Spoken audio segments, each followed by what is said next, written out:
ایک بزرگ تھے احمد بن حرب رحمۃ اللہ تعالی، انہوں نے اپنے بچے کی تربیت کیسے کی؟ وہ کیا کرتے تھے؟ انہوں نے بچوں کو توکل سکھانا تھا کہ اللہ پر بھروسہ کرنا ہے۔ انہوں نے کہا بیٹا جب بھی بھوک لگے نا تو دعا کرنی ہے اللہ سے، کسی اور سے نہیں مانگنا، اللہ سے مانگنا، یا اللہ کھانا چاہیے۔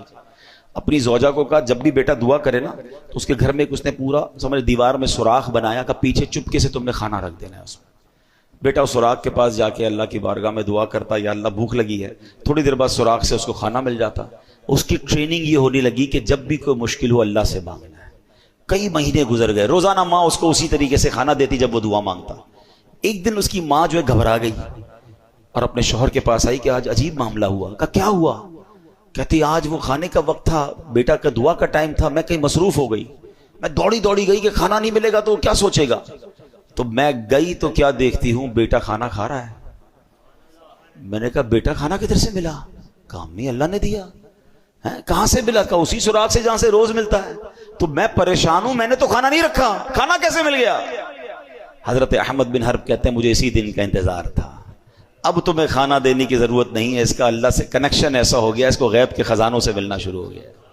یہ دیکھیں یہ تربیت کا انداز تھا نا کہ اللہ سے مانگنا ہے، بیٹا اللہ پر بھروسہ رکھنا ہے۔ ہم کہتے ہیں بیٹا پیسے ہوں گے تو تیرا کام ہوگا، پیسے بنا، پیسے تعلقات بنا ورنہ مشکل میں پھنس جائے گا، تیرے رابطے نہیں ہوں گے تو آگے جا کے ڈیفیکلٹ ہو جائے گا۔ ارے کب سکھاؤ گے کہ اللہ سے دوستی کر، اللہ کو راضی کر؟ پیسے چھوڑ کر جاتے ہیں مگر تربیت کر کے نہیں جاتے۔ حضرت عمر بن عبدالعزیز رحمۃ اللہ تعالی علیہ کا واقعہ سنیں۔ آپ کا جب انتقال ہوا، آپ امیر المومنین تھے، آج کے دور کے پرائم منسٹر تھے، پوری آدھی دنیا پر گویا حکومت تھی۔ ہمارا اس طرح کا کوئی بندہ ہو تو پتہ نہیں کتنے خربوں روپے بنا لیتا۔ انتقال ہونے لگا تو بہت تھوڑے پیسے چھوڑ کے جا رہے تھے۔ کسی نے کہا حضرت آپ اتنی بڑی شخصیت، اپنے بچوں کے لیے چھوڑا ہی کچھ نہیں، بچا ہی کچھ نہیں، اتنا خرچ کر دیا اللہ کی راہ میں۔ کیا کمال کا جواب دیا ہے۔